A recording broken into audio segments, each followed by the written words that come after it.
Hello friends, welcome to Geetha Mami recipes. இன்றைக்கி எங்காவது breakfast and lunch menu என்னங்கிறத பார்ப்போமா? பிரேக்ஃபாஸ்ட்டுக்கு முருகலான தோசை வித் தக்காளி சட்னி. லன்ச்சுக்கு சுட சுட ஒயிட் ரைஸ். தொட்டுக்கிறதுக்கு கேரட் பீன்ஸ் பொரியல். மெயின் கோர்ஸே குண்டு குண்டு எலுமிச்சைப்பழம் மாதிரி இருக்க உருண்டையை போட்டு பருப்பு உருண்டை குழம்பு, தேங்காய் பால் அரைச்சி விட்ட பருப்பு உருண்டை குழம்பு. இதுதான் இன்றைக்கி எங்காத்து லன்ச் மெனு.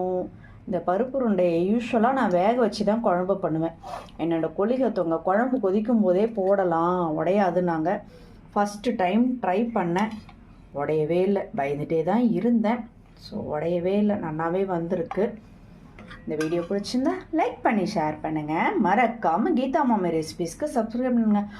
சொல்ல மறந்துட்டு இந்த பருப்பு உருண்டை குழம்போட வீடியோ லிங்க் நான் டிஸ்கிரிப்ஷனில் கொடுக்குறேன், நீங்கள் போய் செக் பண்ணி பாருங்கள்.